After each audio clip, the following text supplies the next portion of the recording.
Welcome to the Energetic Psyche, a weekly podcast hosted by yours truly, Dr. Adrian Campbell. This week for episode 36, I have Corri Flaker Fraser to talk about the journey she took halfway across the country to connect more deeply with herself and a life of authenticity, as well as her work as a massage therapist and her specialty area of cranial sacral. I hope you enjoy. All right, so welcome to the Energetic Psyche, hosted by yours truly, Dr. Adrian Campbell. This week for episode 36, I have Corri Flaker Fraser with me to talk about the journey she took across half the country to connect more deeply with herself and a life of authenticity, as well as her work as a massage therapist and her specialty area of cranial sacral. So before we really jump into things, here's a little bit about Corri. So Corri is a craniosacral therapist who combines the physical and energetic realms of healing to find the source of a client's discomfort.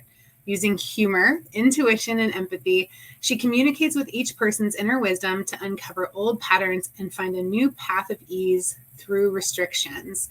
She's got an intuitive knack for healing and pulls from many modalities such as Reiki, lymphatic drainage, in order to enhance her sessions. Some of her craniosacral specialties include treating concussions, headaches, migraines, epilepsy, and scoliosis. Every treatment prioritizes calming the nervous system to help each person regain resilience and purpose. She also works with infants and children. Corri loves everything nature, houseplants, the tarot, meditation, astrology, and spending time with her kids to help them figure out life. So Corri, welcome. Thank you for joining us. Thank you. I'm glad to be here. Awesome. So why don't we start with where did you come from? Where did you start on this beautiful earth? Well, I started where I am now. I started in Columbia, Missouri. I was born here and was raised here. And in a little, Columbia is kind of a small college town. I lived on a small street next to the school that I grew up in. And I had this huge backyard with a forest backing up against it that I could explore and hide out in whenever I needed to get away from my younger sisters. That's awesome. Yeah, Columbia. Well, I moved here in 2015, and even since then, it's grown a ton. So I can't even imagine what it's like growing up here to what it's like now. Yeah, it is. It has grown so much. Yeah, that's wild. Okay, and so then, we talked earlier about your journey across the country, and how did you go from growing up in Little Columbia to this big journey?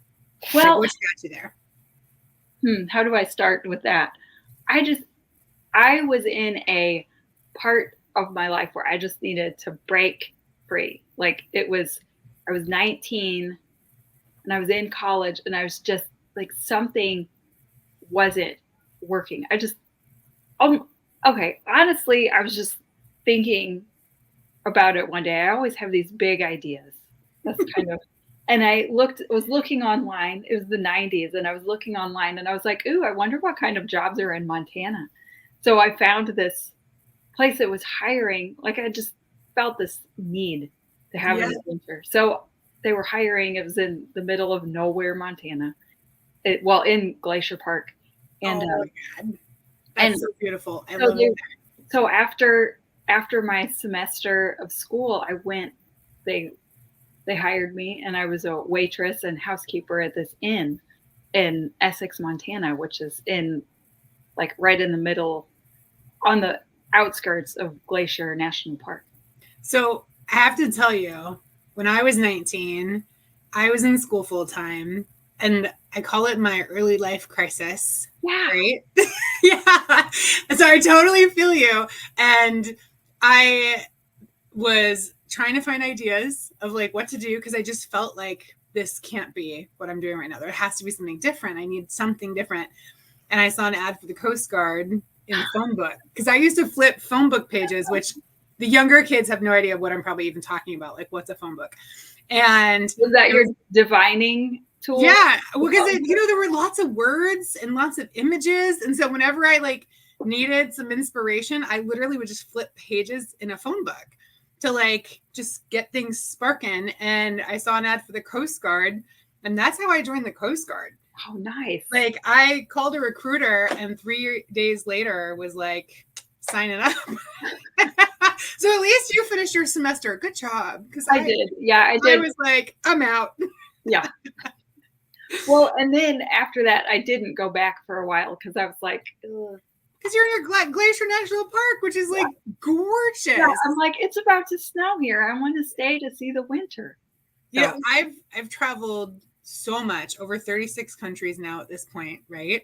And I've been to a lot of national parks. Glacier is one of my top 3 favorite places in the world. Yeah. Like it's just beautiful. Yeah. So lucky you that's where your inspiration took you. Yeah. I kind of wonder, you know, how you go on a trip and then you come back and you have this, like, I don't know if I went there again, if I would come back. Yeah. Yeah. No, I feel so it just like pulls at my heart all the time. And it's so different. I mean, I grew up in California and then I spent a good amount of time at sea. I was on a ship for 5 years, traveled all over the world. And then I moved to Colorado and everyone was like, Colorado, like there's no ocean there. But there's something about the mountains that like always called to me. Yes. Yeah. Like the whispering winds through the pines and that just pine smell outside. Yeah. The air, like, I don't know, there's something about the air at higher elevations. It's just thinner and like crisp, even in the summertime. Yes. Yeah. I feel you. So how long did you stay there? I was there about 2 years. I came back for a little bit and I tried school again just for a semester. And then I'm like, ugh, no. What were you going to school for? Well, I was going to, let's see, what was I going to school for? Well, I was going for dendrology. For what? Dendrology, which is like natural resources, tree stuff. Oh, okay. Okay. But it just didn't feel like, it just didn't feel right. Yeah. It wasn't the right fit. So sometimes we got to try things on to figure out if they fit or not. I know. Yeah. Like I love being outside. And so I thought I'd love this like tree science thing, but it just felt too, wasn't the right science for me. Right. Like it made all the magic of being outside kind of go away. I could totally see that. Yeah. When you start putting it under the microscope, right? Yeah. Or the objective lens, it kind of kills the magic a little bit. Right. Yeah. So you came back, you tried another semester of school. You were like, this doesn't work for me. And then what happened? And then I went back again. Yeah. Okay. So I'm there. So it was like at two different places, like a coffee shop and a inn. So I made a lot of coffee and I made a lot of beds and I folded a lot of laundry. Yeah. Yeah. Awesome. Yeah. All right. So how long did you stay there? So 2 years. And then after that, I moved to Portland, Oregon. Another thing where I'm like, I gotta go. So I just left and I went to Portland. And I liked it there too. It was very dynamic, but it was very crowded. And I would always find myself like going into the parks and finding the remote places and quiet areas, which Portland's not the same then, like 25 years ago as it is now, because it just was more spacious, it felt like. And so, well, yeah, less people, less buildings. I mean, that's the thing is like everything is building up. The small towns, the big towns. I mean, all of it. Yeah. You know, so like I grew up near Huntington Beach, California. And when I was younger, it was just beach and there was a boardwalk and some snack shacks. And now it's like resort after resort after resort. Right. Yeah. Because everybody knows the secrets with the internet. Right. Yes. Yeah. Right. Yeah. Well, and I think there's just a bigger focus towards money. And so, and as much as I wouldn't say all of us, but as much as, a good majority of society disregards nature, we also understand how valuable it is. Mm-hmm. And we try to monetize it instead of caretake it, I think. Yeah. Yeah, and it's everything's getting to be so expensive And it's almost like you have to monetize it. Yeah. Which is Fight the man, Corri. Fight the man. You're right. I refuse to buy into the story. I can see that. I can see the need, like the subconscious, like that. What'd you say? Programming. The programming. Yeah. It is moving towards. But you're right. You're right. We need to resist that, because that's, and there's a lot of people doing it. I mean, and it's, I posted something on social media just the other day that was like, there's a lot of suffering in the world and there's a lot of crappy things going on, but there's a lot of beauty too. And it's easy to be like, yeah, we totally disregard nature. We throw all this out the window. But in honest reality, there's a lot of people who aren't, and a lot of people fighting for it. A lot of people moving back towards homesteading and things like that, trying to be more natural. So I think we've realized that, like, we've been doing this for a while and it's not working out. Yeah. And maybe we need to start taking better care of what cares for us, Yeah. So how long were you in Portland? Okay. Let me go back to Montana. Oh, sure. Yeah. I'm missing something that I should have told you. So when I was in Montana, I met up with this group of women. Like I didn't know who I was going to meet out there. I didn't know anything. I didn't know anyone. I didn't even know I was going to be in the mountains. I just was like, I'll go there. And we had mountains in our backyard. Like, I lived on a mountain, and we would go hiking together, me and these girls, and we empowered each other to be like outdoorsy, because we were all kind of, always used to following other people whenever we hiked, but we would take turns being the leader on our hikes. Nice. And we would hike up mountains, like during our days off, we would always be out or going swimming at different lakes, like trying to explore. And together we had the safety net of women, because it was easier to, do it with a group.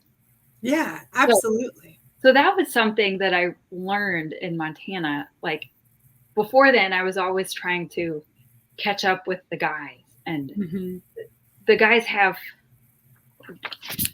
it was like, if I acted, well, my male counterparts had some kind of freedom that I didn't. And I felt like if I acted like them, then I could be included sometimes and then touch that freedom. And I was included, but I was never considered one of them. I was always like, the tomboy that was always, that would, sometimes they would let me in, sometimes they wouldn't. It was always the boys' club. But when I went to Montana, I found this group of women, and it was like, we could be that freedom and include each other in this really cool thing.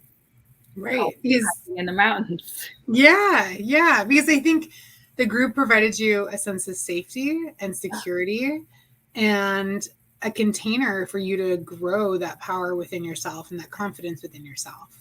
Yeah, for sure. That's beautiful. Yeah. That's beautiful.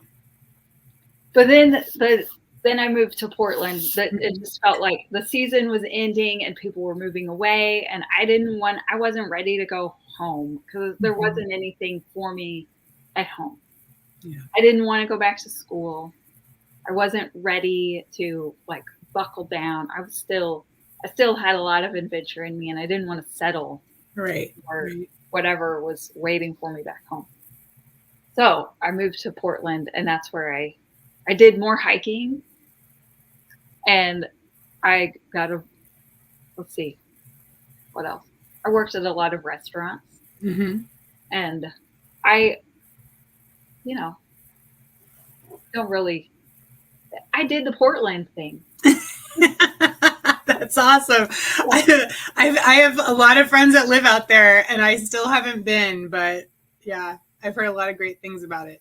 Yeah, it is fun. I got into the Grateful Dead.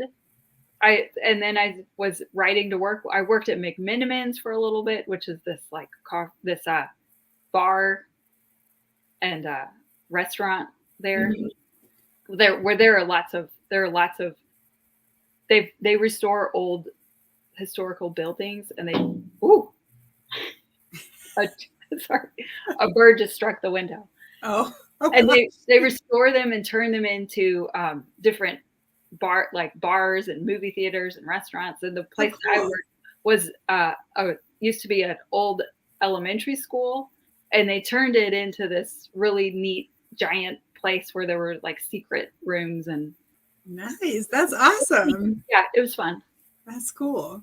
So how long did you stay in Portland? I just stayed a year, and it was also one of those things where it felt like it's not it didn't fit, you know. It's not the end. Yeah. It's not the end. Yeah, this isn't where I want to end up. Not quite sure what I'm doing here. And I was riding my bike down the street one day, and I saw a Volkswagen bus, and it was for sale. And so I was like, okay. So I got the bus. And then of course, I was so restless back then, but I thought it's time to go.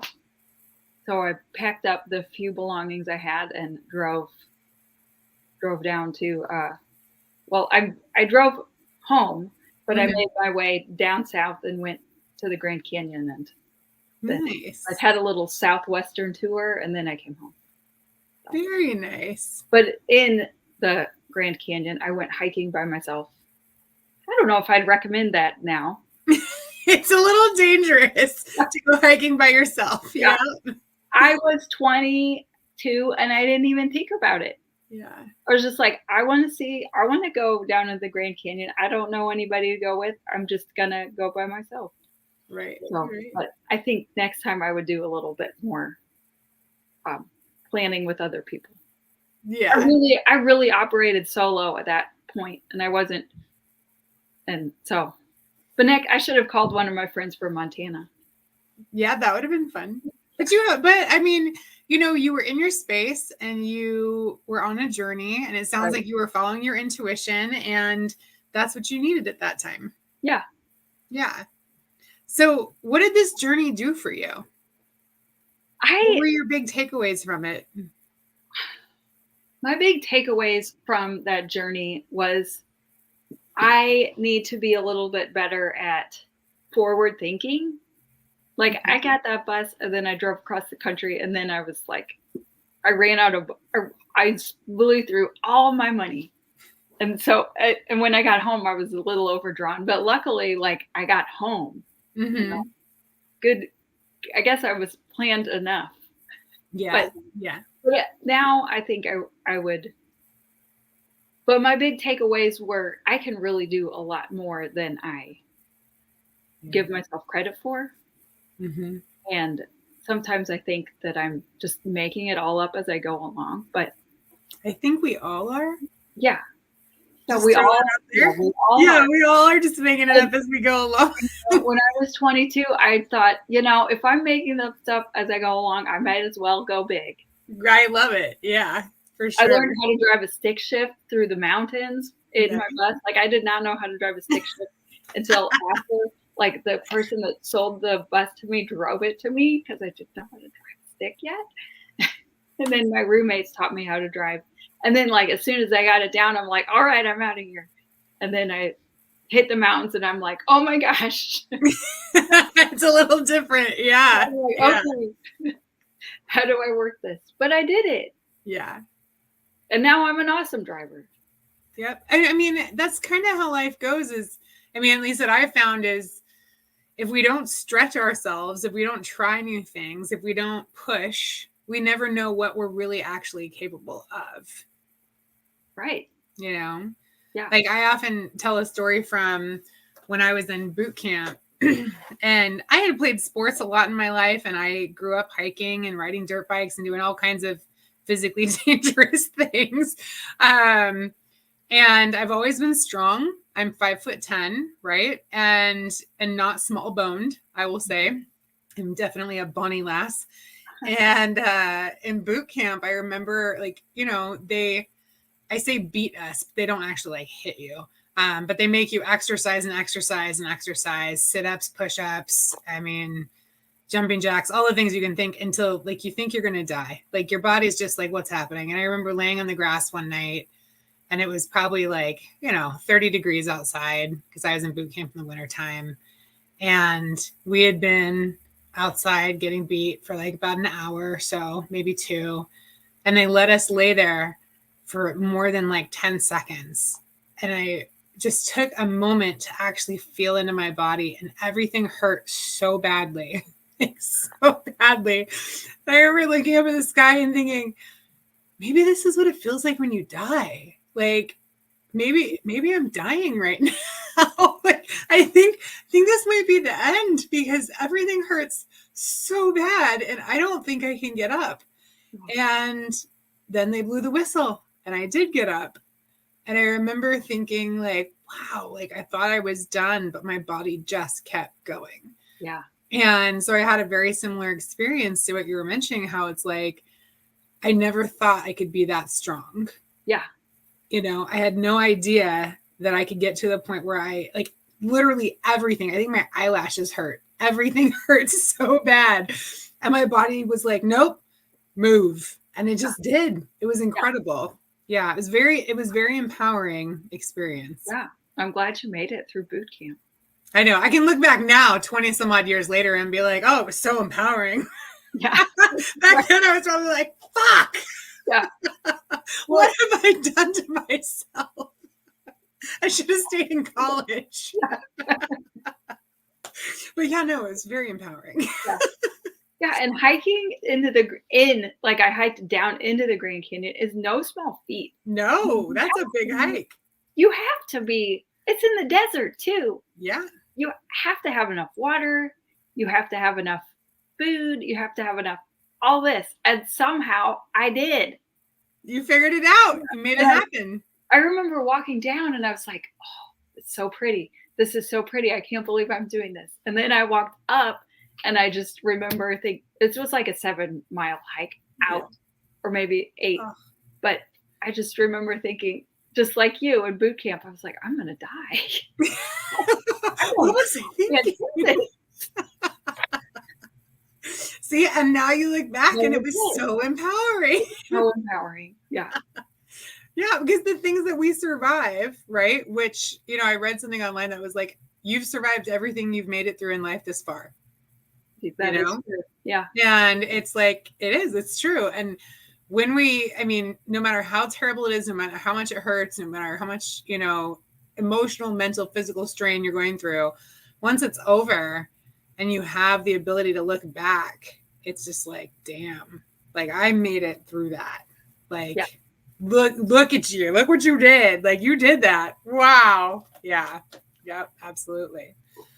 So that's cool. Okay. So you did the Grand Canyon, did that whole tour, made your way home as a new person, right? Yeah, feeling empowered, strong, and felt really different.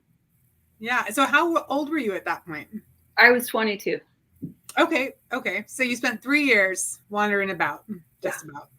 Yeah. All right. And then so what was it like to come home?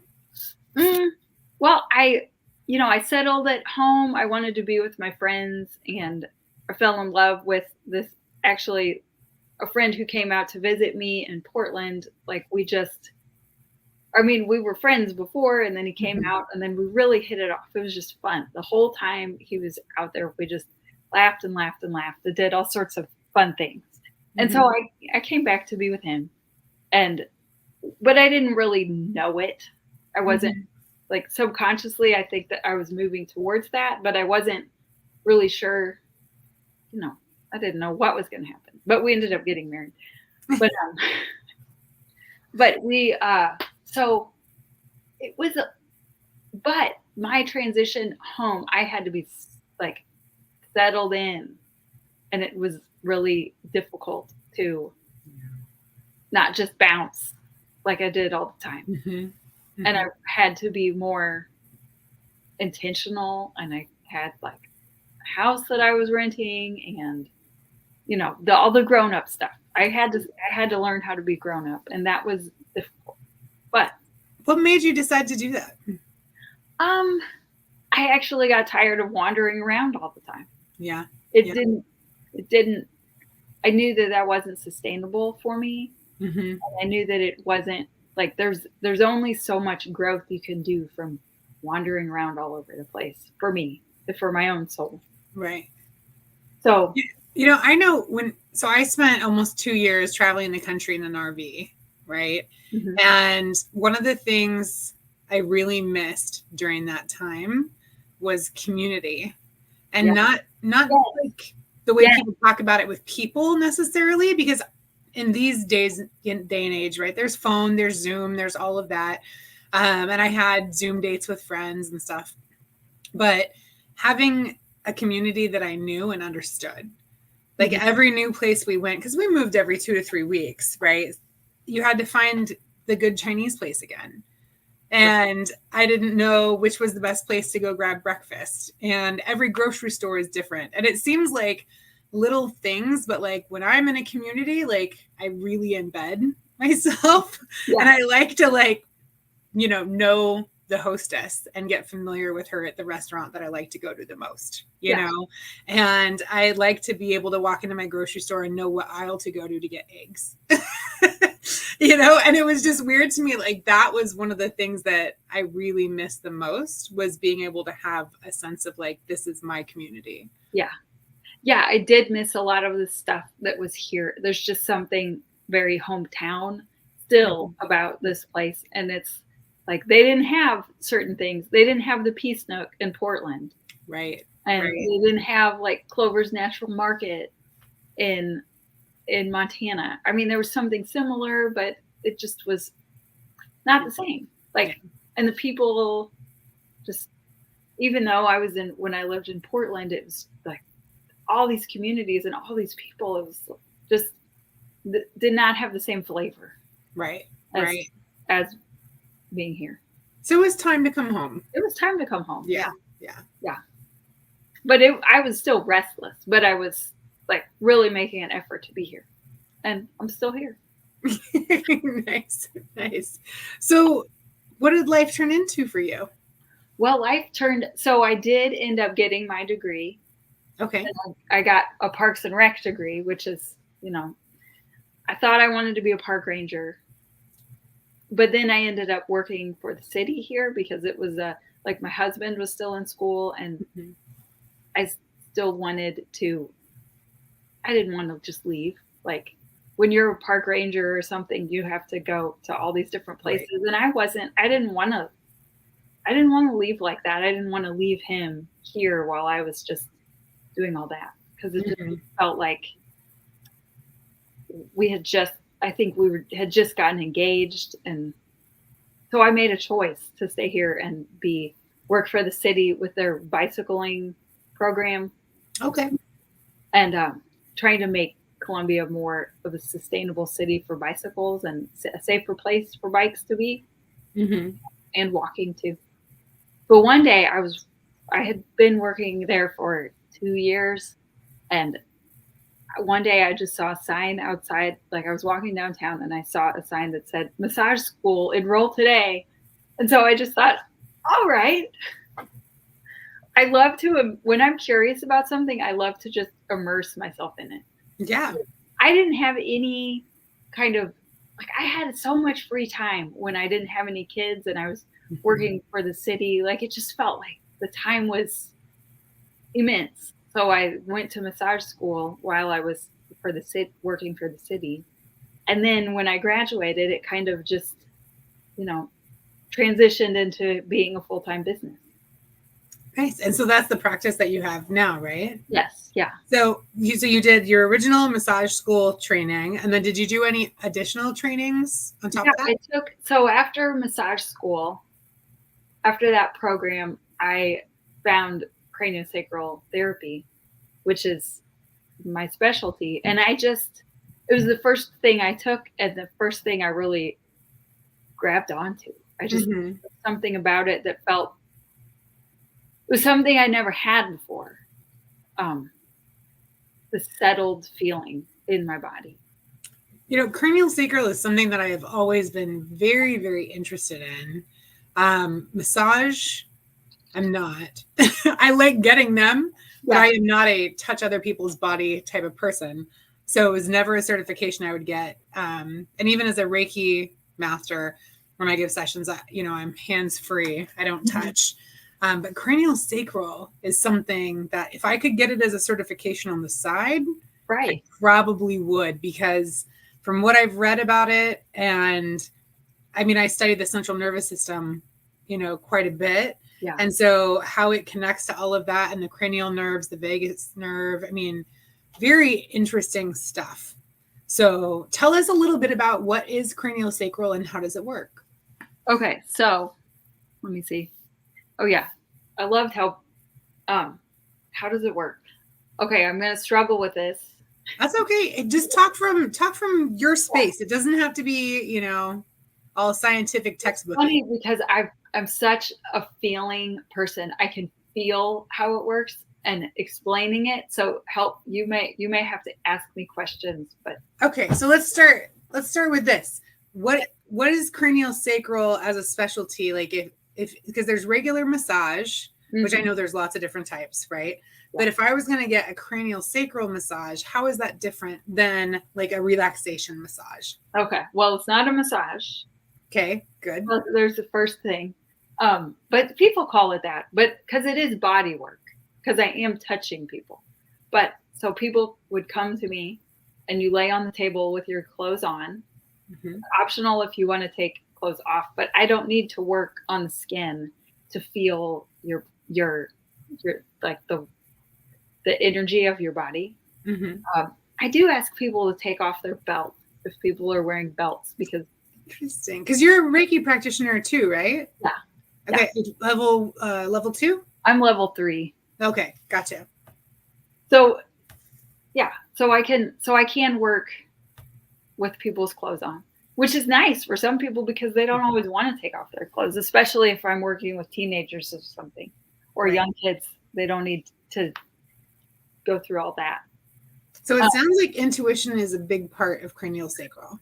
It is. Yes, it's very big, but it's also about your listening hands. So you put let's say you start with when you have your hands on a person, mm-hmm. You're feeling for their the spinal fluid moving through their spine. Mm-hmm. So craniosacral is is the motion between the cranial bones, like the head, and the bottom of like the base of the skull. Yeah, right? And the tailbone. Mm-hmm. And there's this fluid that moves up and down through it, and it bathes the brain, and then it comes down the spine, and it bathes the sacrum, and then it comes back up and it bathes the brain, and then it comes back down. And this fluid is really important because it protects your brain. Mm-hmm. And from like if you hit your head or something, or general wear and tear of just being upright.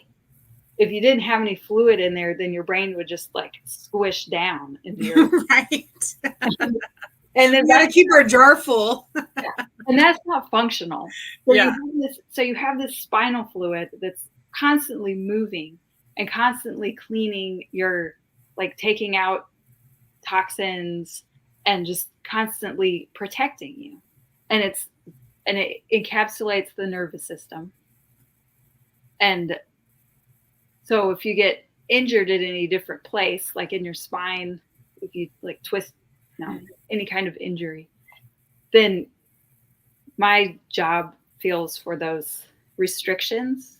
Mm-hmm. So if I'm holding somebody and I'm feeling the spinal fluid move, and I can feel if there's a stuck spot in your spine or in your head, and then I use my hands very gently and a lot of patience to help that restriction release and become more salubrious.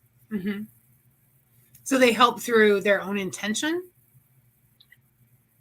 Are you talking about the client? The patient, yeah. Yeah. Yeah, they do help through their own intention. I do hold, like, as I'm working with somebody, I hold that area, and then it's really hard to explain that in like and then the fluid comes, like supporting it, and then the fluid comes, and the release happens. You know how whenever you're like holding your arm or your fist or something, let's say you're really tense and you're at the massage therapist, and the massage therapist just like holds your arm. So that your muscles can fully release. Yeah, so that your muscles can fully release. Like I have to help people relax before they get treated. Yeah, for sure. Yeah, because we all hold our bodies so tense. Yeah. It's like incredible. Like, you know, when you take the minute to just be like, okay, now just relax your jaw. And you're like, oh, wow. Okay. Right. Remove your tongue from the roof of your mouth. You're like, oh gosh, it was pushing against that. Yeah. You know, like let your shoulders drop and then let them drop again. Maybe again.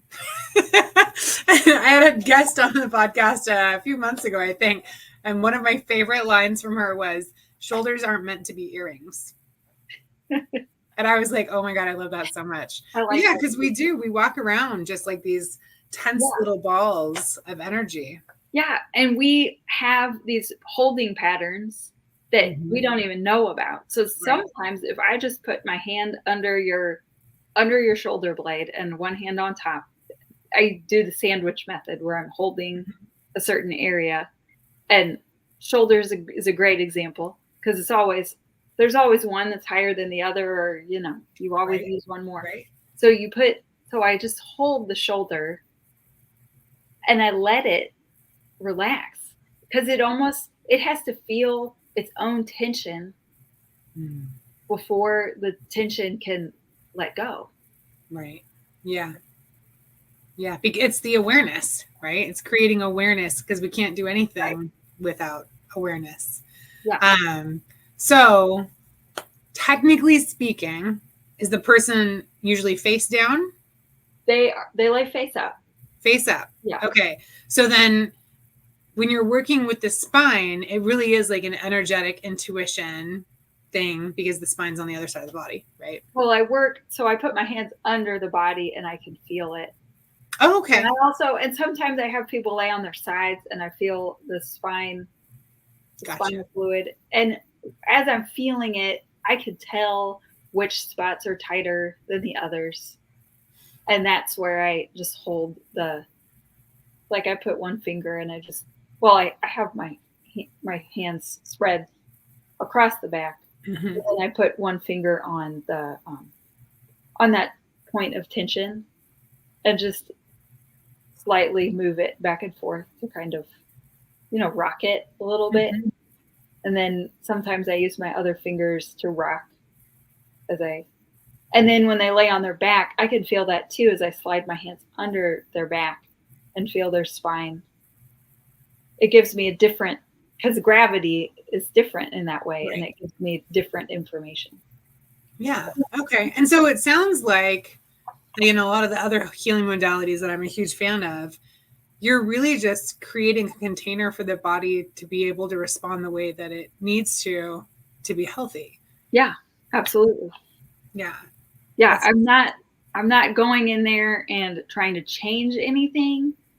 I'm going in to try to witness what's happening and bring awareness to these tense spots.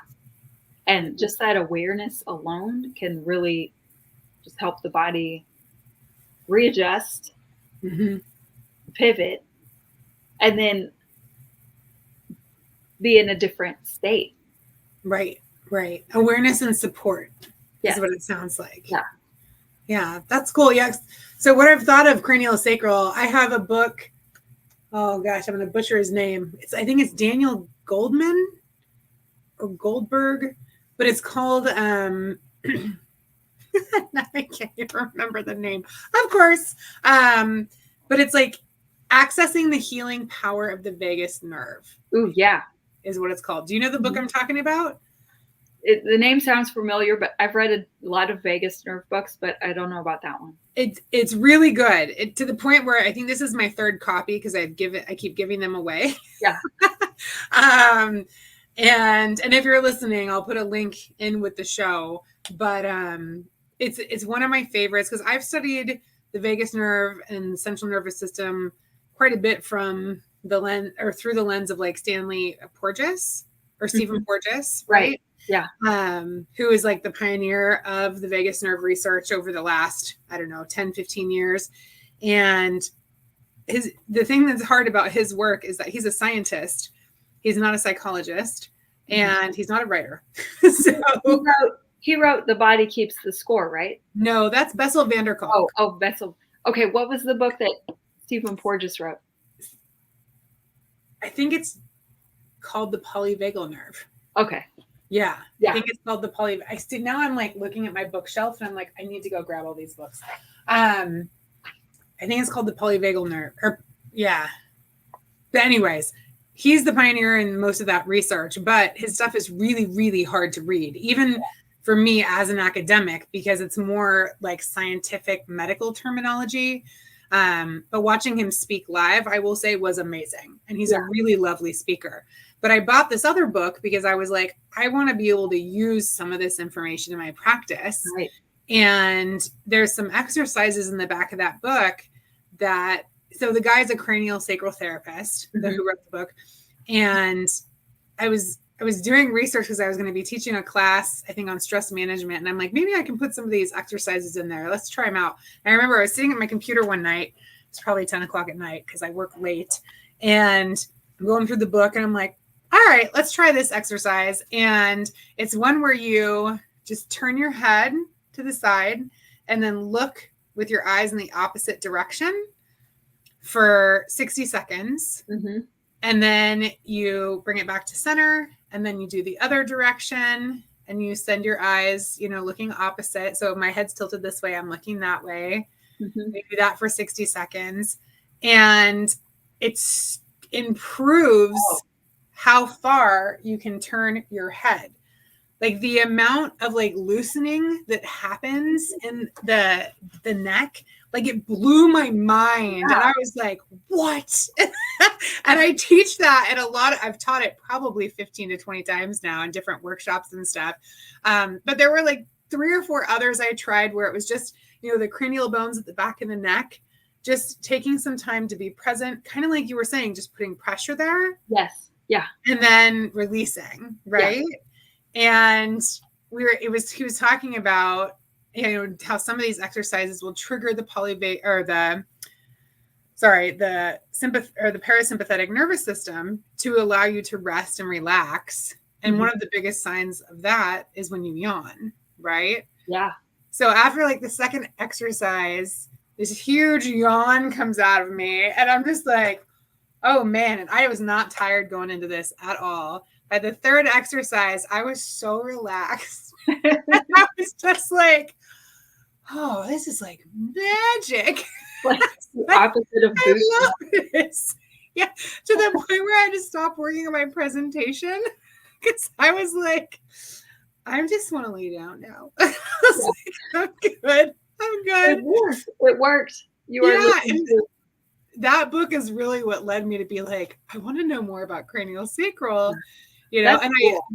I looked into getting certified, but you have to be a massage therapist for that. And I'm not going to do that. You have to have a license to touch. Exactly. So I read a book similar to that, like a spinoff of Stephen Porges's work. It's called Anchored, and it's by Deb Dana. I'd like if you could put that in the show notes because it has a lot of. It's not a craniosacral therapist, but she's worked with him and she has a lot of exercises that I use in my practice too. Nice. Which it's like a lot of breathing where you're like trying to fill because the vagus nerve starts in the back of your neck and then it it roots down. Like think of tree roots and it comes down your spine and then it roots into like your lungs and your heart and it attaches to your intestines and everything. Everything. It's called the vagus nerve because in Latin it's the wanderer. Yeah, the wandering nerve, right? Because it goes, everywhere. It's the cranial nerve that has the largest outreach in the body. Yeah. Mm-hmm. Yeah, so I work with that a lot and I have people breathe and I have people kind of notice and putting my hands, like I do put my hands on people's stomachs Mm-hmm. And I ask them to breathe and relax their tummy and into their like digestive organs. Because you hold tension in those different spots too, and you don't even know it, or Yes. you've had some kind of surgery or scarring that's happened internally. And I can't necessarily like remove the scar tissue, but just helping the body relax around the scar tissue can free up the vagus nerve to help it function a little bit better. It's incredible to me, and it's also incredible that it's still incredible to me every time that the smallest or slightest things can make the biggest difference. Yeah. It doesn't always have to be some huge shift or change or movement for us to make significant changes in our body. I mean, and in our lives, like, all of these things. It doesn't always have to be gigantic, like just like you said, applying a little bit of pressure, bringing awareness to the area, like the exercise I mentioned of like, just I love that one. Loosen your jaw. Yeah. I love the one, look up, like turn your head and look up. It's all these little things. You don't have to use your elbow all the time to make a difference. Well, and I also love that it's like empowering them to care for themselves, right? They don't always, it's not about you being the one that's doing this to them. Yeah. You're creating the container for them to heal the way that they, are meant to. Yeah. And if they come to me and they are feeling tense, and I can just get them to notice that they're feeling tense, and then in turn with like offering them a container to relax, an opportunity to relax, then when they're not on the table, they will feel, oh, I'm really tense. Like even just driving in the car, oh, I'm really tense. So they have the tools within them to do it themselves. Yeah. And I love it. I love it. That's one of the things about this podcast that's been really awesome. I'm not going to lie, is that so many people that I've had come on that people would call healers, right? And every single one of them, myself included, has been like, that's not what it's about. like what we're doing is holding space to teach people how powerful they are, and to teach them how to build their own containers and how to heal themselves. It's not about you having to come to me as like this outside authority. It's about me helping you realize your own inner authority and the power that you have. Right. Yeah. Yeah. I'd love the idea of calling myself a healer, but I feel like I'm a healing advocate. Right. That's a perfect way to put it. For the people who come to me to heal themselves. Yeah. Yeah. It's just a teacher. I'm here to hold space and teach you how powerful you are. Right. Right. And I'll share the knowledge I have, the tips and tricks that I've picked up over time. But I love that healing advocate. It's teaching them how to do it for themselves. Right. Yeah. Well, that's awesome. Okay. So Corri, tell us about your practice, because you have a private practice here in Missouri, correct? Yes. Yeah. And it's just me. It's very small. I do have a bit of a waiting list. But I work. What do you want to know? What do you do? What do you offer? What are your services? Okay. I offer craniosacral therapy. I also offer massage. But craniosacral is my love. It's your jam. Yeah. So those are the two things that I offer. I feel like you get a little more than just, I listen, and people can talk to me and they can share things with me. And I also feel like it's my job as a therapist to be kind of a secret keeper, to hold the feelings and the emotions of people and whatever comes up. Because whenever you finally, if you're holding on to something really hard, and then when you finally let go of it, it can be really emotional, and it can feel so good, but it can also be a little scary, because who knows how long that tension has been held in your body and why. The tension could be created by something that happened that was very painful for you. And so as I'm holding it, people sometimes release their emotions and they have to tell me a story. Mm-hmm. Just part of the healing process. Letting go of the story and letting go of the tension. And I feel it and I honor it and I let it go and I send it out and it stays in. I mean, it doesn't stay in the room, Mm-hmm. but it goes back. I send it back to the earth. And yeah. I don't share what goes on in my room with other people. It's just people underestimate the power of body work. Yeah. Yeah. I want people to feel safe. This is a safe place for people to be. Yeah. Because there's so much that we hold in the body that can be released through these very subtle techniques. Yes. You know, like they talk about, they talk about like on the Instagram and the TikTok, on social media, like people crying in yoga class, you know, or like just taking a few deep breaths and how that releases things. And I mean, those are like simple examples. But when you go in to do intentional body work, that stuff is where it is for a reason. Right. You know, and like you mentioned, like it's going to get processed. It's going to get moved. I mean, as a Reiki practitioner, that's what led me to become a coach, is stuff would come up in my sessions. And at the time I felt very underprepared to deal with what was coming forward. So I went through like a coaching program. Right. Mm-hmm. Yeah. And so, because it's about being able to hold that container. And so it sounds like, you know, yeah, you do cranial sacral, you do massage, but you're also intuitive. Mm-hmm. And do you offer Reiki sessions as well? I do offer Reiki. Yeah. Awesome. Very cool. Okay. So Reiki. Also, I should say, after sessions, I usually send people away with a yoga pose. I used to be a yoga teacher. And so I to help them do stuff. I give them homework. So we do some yoga poses every now and then. That's awesome. Again, it's just more empowering, right? Yeah.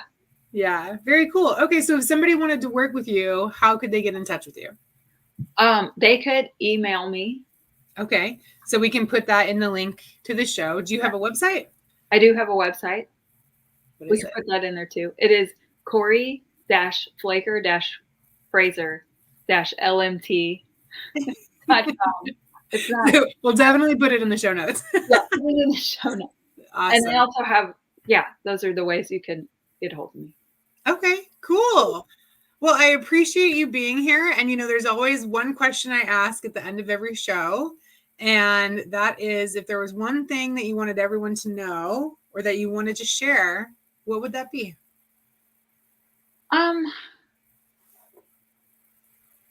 That it's okay to be expressive in whatever way you need to be. I love that. So when you release things, mm-hmm. or when you feel something, it's okay to feel it. Yeah. I think it's so important to have that permission. Yeah. I think so too. It's beautiful. Awesome. Thank you, Corri. I appreciate you. Thank you. All right. Well, it was an honor. No, it was my honor completely. Everybody out there, have a great week. Thanks for joining us. Thanks, everybody. Bye. Thank you so much for joining us on the Energetic Psyche, a podcast that live streams every week, Tuesday evenings at 7 p.m. Central Standard Time. I hope you've enjoyed this episode, and I hope you'll join us again in the future. Have a great week.